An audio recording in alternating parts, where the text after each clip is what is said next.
दशमी के दिन समर्पित की गई शमी का एक पत्ता, महादेव को अगर एक शमी का पत्ता दशमी के दिन समर्पित कर दिया जाता है तो जिंदगी में कभी वैभव और धन की कमी नहीं आती। उसी तरह इस हृदय को शिव तत्व में सरल समाहित कर रखना। शमी का पत्र है, एक पत्ते में 14 करोड़ सोने की मुद्रा का फल होता है। उस दशमी के दिन जो एक शमी का पत्र भूलवश भी महादेव को समर्पित कर दे, उसकी जिंदगी में कभी संपदा की कमी ना आए।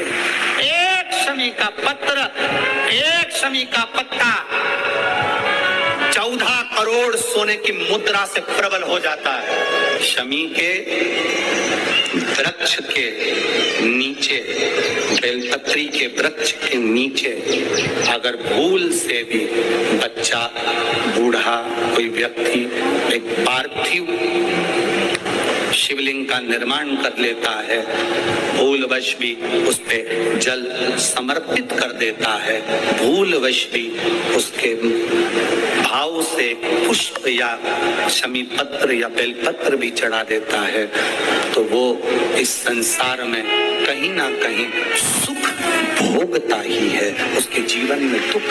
प्रयास करा करो, अगर घर में संपदा लक्ष्मी नहीं आ रही हो, व्यापार व्यवसाय नहीं चल रहा हो, नौकरी सर्विस नहीं मिल रही हो, बहुत तकलीफ हो,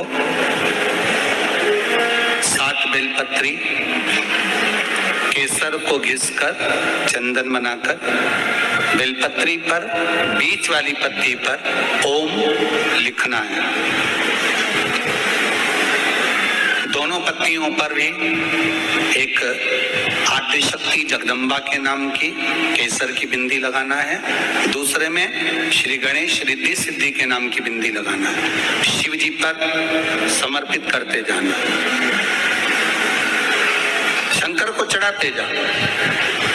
जल के पात्र में थोड़ा सा शहद, गंगा जल उसमें डालकर, पात्र में जल लेकर उसमें थोड़ा सा शहद, गंगा जल डालकर भगवान शंकर को कुंदकेश्वर महादेव के नाम से, कौन से महादेव? कुंदकेश्वर कहते हैं। बहुत बांधाओं में जब व्यक्ति पड़ जाता है, बहुत बांधाओं में जब व्यक्ति चला जाता है, कुछ ना कुछ समस्याओं में जब व्यक्ति फंसा रहता है, पड़ा रहता है, तो कुंदकेश्वर महादेव का स्मरण करना चाहिए। दूध, कच्चा दूध केवल शिवलिंग पे चढ़ाना चाहिए या पूरे शिव परिवार पे चढ़ाना चाहिए? प्रश्न अच्छा है। और शिव महापुराण की कथा, रुद्राक्षोत्सव चल रहा है तो आप उसको समझें। दूध केवल शिवलिंग पे चढ़ाना चाहिए या जो शिवलिंग के आसपास में सभी परिवार विराजमान होता है उस पे भी चढ़ाना चाहिए? अगर लिंग पुराण आप उठाकर देखेंगे तो लिंग पुराण में एक बड़ा सुंदर संवाद आता है जिसमें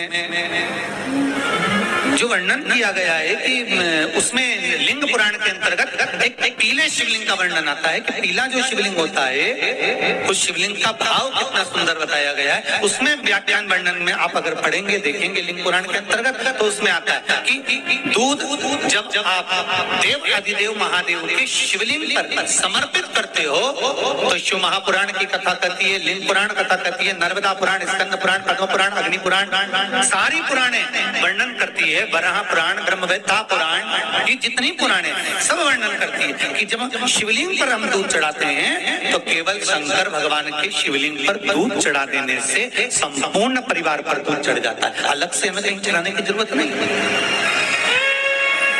अलग से हमें कहीं दूध ले जाकर चढ़ाने की जरूरत नहीं कि हमें गणेश जी को अलग से चढ़ाना पड़ेगा, देवी जी को अलग से चढ़ाना पड़ेगा, कार्तिकेय जी को अलग से चढ़ाना पड़ेगा या नंदी को अलग से चढ़ाना पड़ेगा।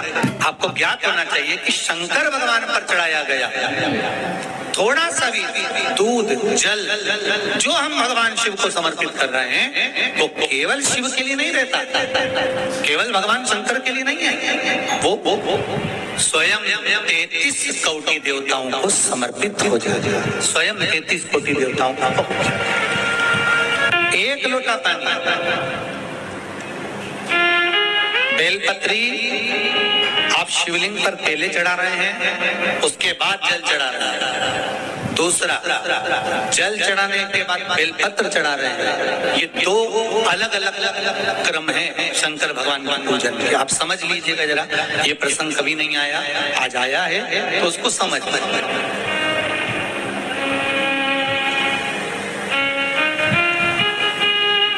पहले बेलपत्र, उसके बाद में जल जो चढ़ाया जाता है, ये रोग मुक्ति के लिए चढ़ाया जाता है। आप शिव मंदिर में जाकर दर्शन करेंगे तो दो चीजें अपने को दर्शन करने को मिलेगी। एक भक्त आता है शंकर जी के मंदिर में, अपने लोग भाव से पहुंचते हैं तो पहले वो क्या करते हैं, पहले बेलपत्री चढ़ा देते हैं, फिर जल चढ़ा देते हैं। और एक भक्त जो शिव मंदिर में पहुंचता है, पहले जल चढ़ाता है, फिर बेलपत्र चढ़ाता है। दोनों का अलग अलग क्रम है, दोनों का अलग अलग भाव वर्णन है। पहला, अगर बेलपत्र चढ़ाया है और उसके बाद अगर आप शंकर भगवान पे जल चढ़ा रहे हो तो ये रोग मुक्ति के लिए होता है। जैसे बड़े रोग किसी को हो जाए, रोग किसी को घेर ले, तो वो बेलपत्री चढ़ाने के बाद फिर जल चढ़ाएगा तो उसको रोग थम जाएगा और फिर वो रोग आगे नहीं बढ़ेगा। रोगों को थामने के लिए बेलपत्री पहले, फिर जल। कुछ कार्य के लिए आप, सिद्धता के लिए आप, अच्छे कार्य के लिए आप, मन की प्रसन्नता के लिए, आनंदता के लिए आप शिव आराधना कर रहे हो, आप शंकर की आराधना कर रहे हो, तो आप जल चढ़ाकर फिर बेलपत्री चढ़ाइए, उसका लाभ आनंद में। आपने जल चढ़ाया, उसके बाद बेलपत्री चढ़ाया। बस एक बात का स्मरण आपको होना चाहिए शिव महापुराण का, कि जब भी आप भगवान शंकर को बेलपत्र चढ़ाते हैं, बेलपत्र समर्पित करते हैं, बेलपत्र समर्पित करते समय प्रयास करा करें कि ये बेलपत्र को जब भी आप समर्पित करें, प्रयास करें कि बीच की जो पत्ती होती है बेलपत्र की, मध्य की जो पत्ती होती है, उसको अंगुष्ठ से पकड़ा जाए। उसके बाद में आप फिर बेलपत्री को शिव पर समर्पित करें, प्रयास करें। बेलपत्र जो हम भगवान शंकर को समर्पित करते हैं, उसका मध्य जो भाग होता है बेलपत्री का, जो 3 देवताओं का मध्य जो भाग होता है, उसको पकड़कर बेलपत्री